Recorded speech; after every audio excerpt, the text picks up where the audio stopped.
सभी को स्वागत है। चलिए इस वीडियो में हम डीसी मोटर के बारे में पढ़ेंगे।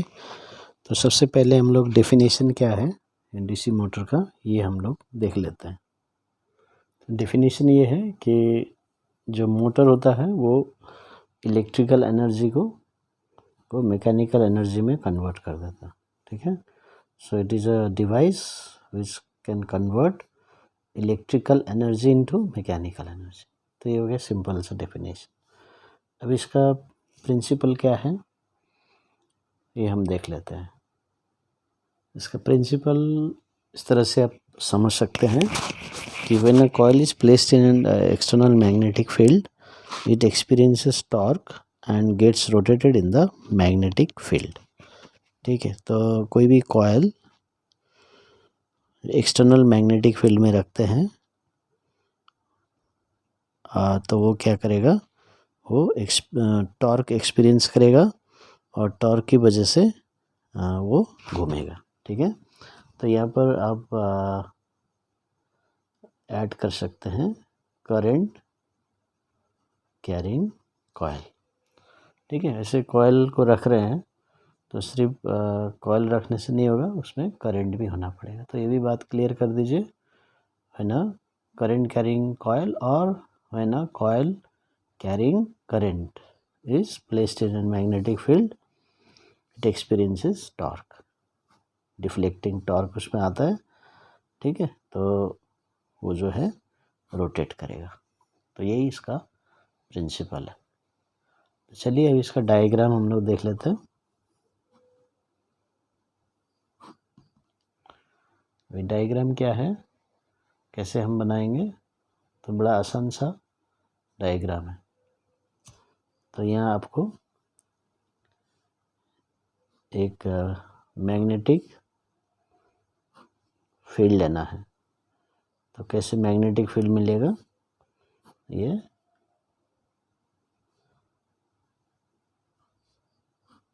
इसको बोलते हैं, थोड़ा सिलिंड्रिकल शेप दे दीजिए। ठीक है, तो ये हो गया नॉर्थ पोल, ये हो गया साउथ पोल। तो पहला पार्ट क्या है, मैग्नेटिक पोल्स।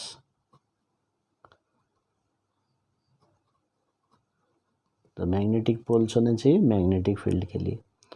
अभी मैग्नेटिक फील्ड को हमें नॉर्थ से साउथ दिखाना है। तो मैग्नेटिक लाइंस होते हैं नॉर्थ से साउथ, तो ये मैग्नेटिक फील्ड होगी।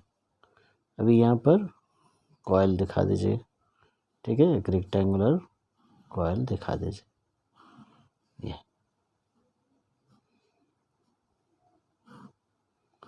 तो ये कनेक्ट नहीं करना है, ये अलग से इसमें जाएगा। ठीक है, तो ये हो गया मैग्नेटिक लाइंस आ गया। तो दूसरा पार्ट है ये आर्मेचर कॉइल। उसको हेवी बनाया जाता है ताकि अच्छे से घूम सके कंटिन्यूसली, इसलिए उसको आर्मेचर कॉइल बोलते हैं। ठीक है, तो ये हो गया दूसरा पार्ट। अभी यहाँ पर देखिए ये जो दो एंड्स है, तो इसमें हम लोग स्प्लिट रिंग्स लगाएंगे ऐसा। तो ये जो रिंग है, हाँ, तो जैसे रिंग होता है ऐसा, तो उसको स्प्लिट किया है। ठीक है, अलग अलग कर दिया। तो इसको कनेक्शन नहीं होना चाहिए। पहला स्प्लिट रिंग S1 और दूसरा S2, ये कॉइल के एंड में लगाना। ठीक है, तो हो गया तीसरा पार्ट हो गया स्प्लिट रिंग्स।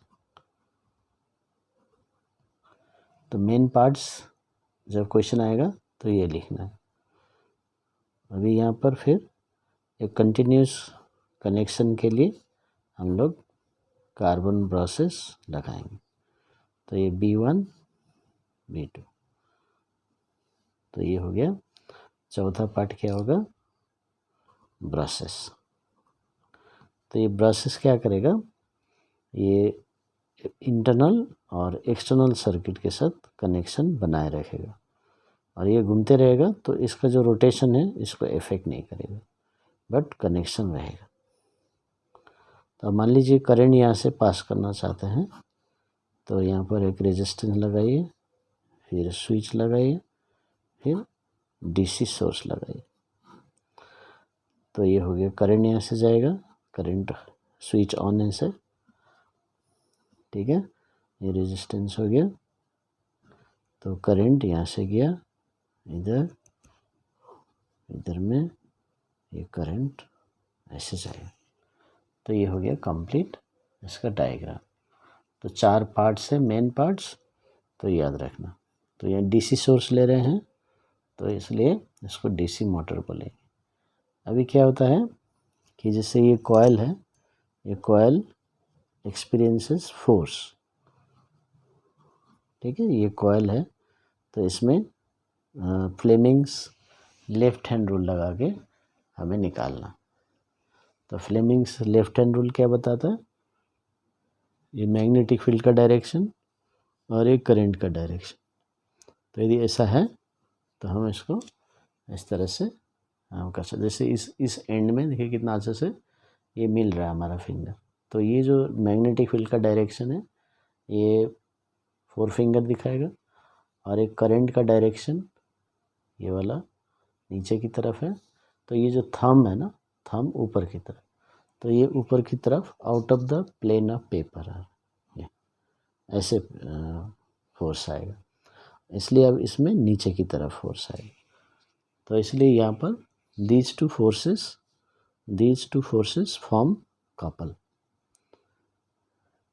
और इधर जो BC है, BC और AD पैरेलल है, इसलिए इसमें फोर्स 0 होगा, क्योंकि यदि वायर को पैरेलल के साथ रखा जाए तो फिर फोर्स 0 होता है।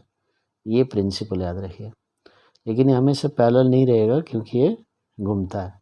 तो यदि जब घूमता है तो ये क्या होगा, फोर्स ऐसे ऊपर की तरफ लाएगा अलोंग द प्लेन, और इसका नीचे की तरफ लाएगा, तो ये कैंसिल हो जाएंगे। लेकिन ये दो फोर्स है, ये they have different lines of action, इसलिए क्या करेगा, कपल बनाएगा। तो यहाँ पर आप लिख सकते हैं फोर्स ऑन AB, यदि इस पोजीशन में तो ये क्या हमने देखा, नीचे की तरफ into the plane of paper लिख सकते हैं। और फोर्स ऑन BD तो किधर है, out of the plane of paper.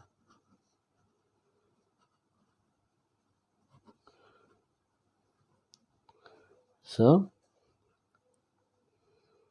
they are equal and opposite,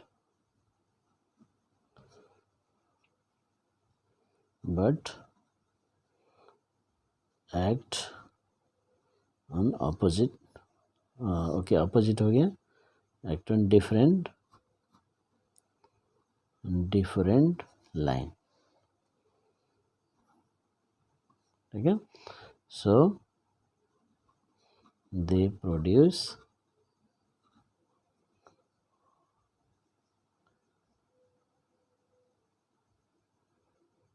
deflecting couple,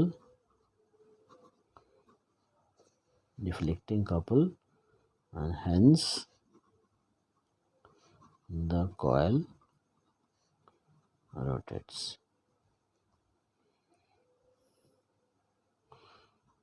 अभी यहाँ पर और ऐड कर सकते हैं, the forces on BC and AD have same line of action,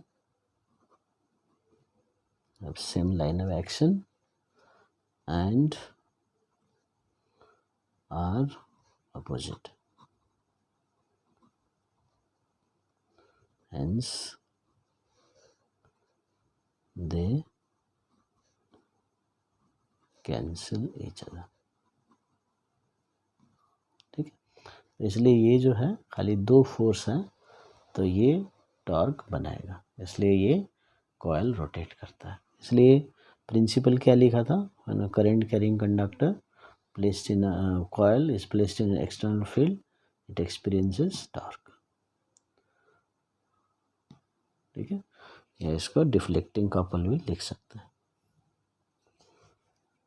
gets rotated. तो ये हो गया प्रिंसिपल और ये हो गया छोटा सा वर्किंग. तो अभी और एक बात है इसमें याद रखना है, what is the function of each part. तो ये फंक्शन ऑफ ईच पार्ट हम ध्यान देंगे. तो पहला क्या है, मैग्नेटिक पोल्स. सो ये they provide magnetic field. So armature coil का यूज क्या है आर्मेचर कॉइल का, तो आप लिख सकते हैं magnetic poles.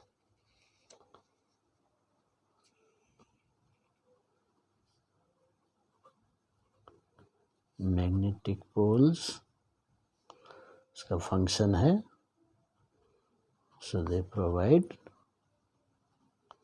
Magnetic field.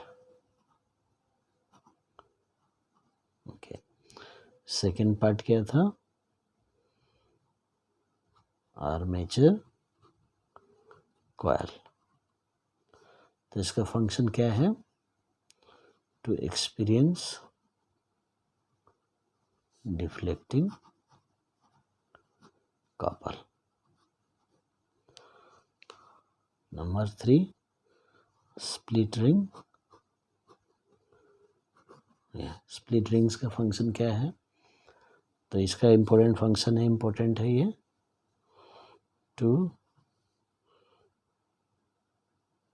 change the or reverse the direction of current for every half rotation of the coil so that the coil gets deflecting couple in same direction. So that the coil gets deflecting couple in the same direction for the continuous rotation. ये तभी क्या होता है, जैसे यहाँ पर आप देखिए, टू चेंज और reverse the direction of current for every half rotation of the coil so that coil gets deflecting couple in same direction for the continuous rotation. तभी ये जब कॉइल आप देख सकते हैं, जब ये कॉइल ऐसे घूम के मान लीजिए इस पोजीशन में है, अभी ये इस पोजीशन में आता है ना, या ए बी को लिखिए, ए बी को वो नीचे फोर्स लग रहा है यहाँ तक. ठीक है, मान लीजिए ए बी, ये वाला पार्ट ए बी, ये वाला सी डी, तो ये नीचे फोर्स लग रहा है तो ये नीचे जाएगा. ठीक है, अभी यहाँ पहुँचने के बाद अभी ये जो ए बी है इसको ऊपर आना है क्योंकि कंटिन्यू रोटेट करना. अभी करंट ऊपर था इसलिए फोर्स नीचे है. अभी जब ये इस पोजीशन के बाद अभी इसके फोर्स लगना ऊपर में, तो करंट का डायरेक्शन भी चेंज होना चाहिए. लेकिन यहाँ पर हम डीसी सोर्स यूज़ कर रहे हैं, है ना, ये डीसी सोर्स से तो एक ही जगह करंट निकलेगा यहाँ पर. तो करंट तो हमको चेंज करना है इसके बाद. तो क्या करेंगे, ये जो स्प्लिट रिंग्स लगे हुए हैं at the end of the turns, ये कॉइल का जो एंड में लगे हुए हैं, तो जैसे कॉइल रोटेट करेगा ये स्प्लिट रिंग्स भी रोटेट करेंगे. तो ये S1 चले जाएगा B2 के साथ और S2 चले आएगा B1 के साथ. करंट तो यहीं से एंट्री कर रहा है, तो अभी B2 से जाएगा यहाँ से, B1 से S2 में जाएगा क्योंकि S2 इधर आएगा, S1 उधर चला जाएगा. तो इसलिए S2 से यहाँ से एंट्री करेगा, तो ये CD इधर में आ गया, तो अभी ये D बन जाएगा, इस साइड आने से D, ये C, तो D to C हो जाएगा. देखिए यहाँ पर क्या है, C to D है. अभी अगले हाफ रोटेशन में ये जब स्प्लिट रिंग्स एक्सचेंज हो जाएंगे B1 B2 के साथ, तो करंट D टू C जाएगा, B टू A आएगा। तो ऑटोमेटिकली ये इसको फोर्स ऊपर की तरफ लाएगा। फिर यहाँ तक पहुँचने के बाद अभी ये AB है, इसको नीचे जाना है, फिर वही रिपीट हो जाएगा। फिर ये S2 B2 में चला जाएगा, S1 घूम के B1 में, फिर वही वाला सिचुएशन आ जाएगा, फिर ये ऐसे नीचे जाएगा। तो इसलिए ये स्प्लिट रिंग्स यूज़ करते हैं। तो इसको मैंने कैसे लिखा है आप ध्यान दीजिए। To reverse the direction of current for every half rotation of the coil so that coil gets deflecting couple in same direction for its continuous rotation। तो ये हो गया इसका फंक्शन। तो चारों पार्ट्स का फंक्शन हो गया, स्पेशली स्प्लिट रिंग्स का फंक्शन ज़्यादा इम्पोर्टेंट है।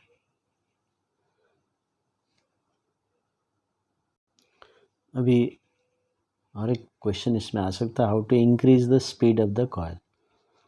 तो 4 तरीके से हो सकता है, लेकिन आपको एग्ज़ाम में जो पॉइंट वाइज लिखना है, मार्क्स वाइज। अभी 2 मार्क्स का क्वेश्चन आएगा तो खाली 2 ही पॉइंट लिखिए।